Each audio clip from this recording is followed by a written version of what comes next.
As for this notion we should watch what we say in case we prejudice the case or end up in trouble, indeed we should.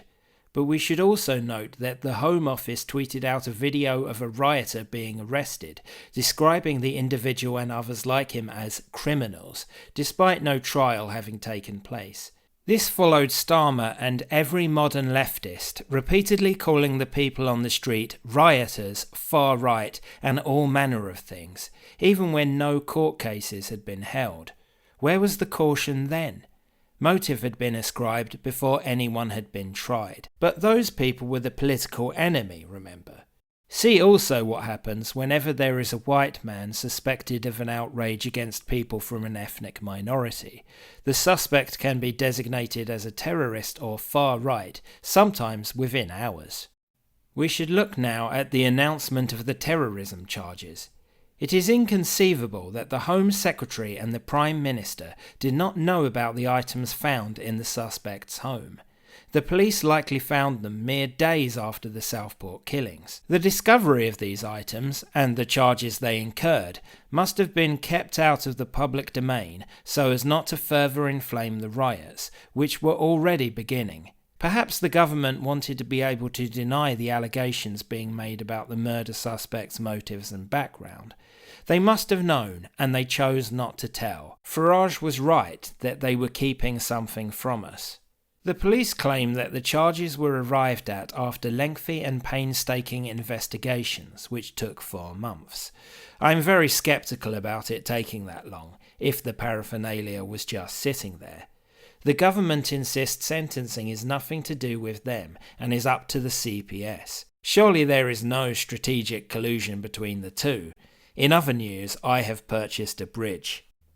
The authorities had to announce the charges at some point, but it is almost certain that they stalled them until the riots had been quelled and much time had passed.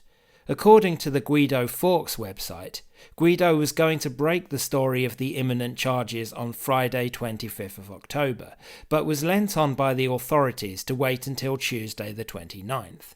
Instead, Guido Fawkes simply reported that there was a delay. Why did this delay happen?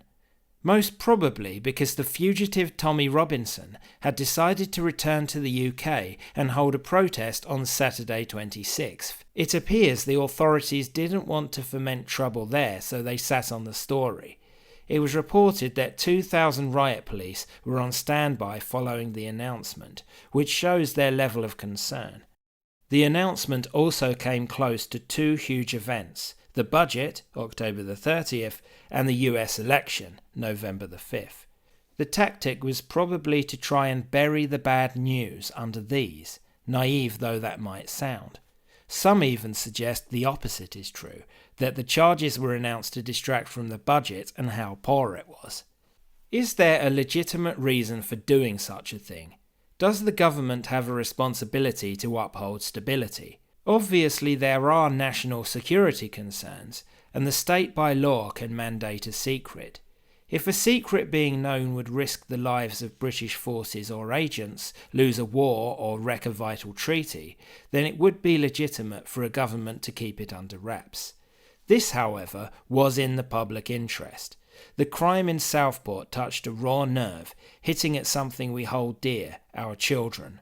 If we were told the suspect was also allegedly involved in terrorism, it might have informed us of the potential wider threat, allowing us to be more vigilant and able to make informed decisions about our safety.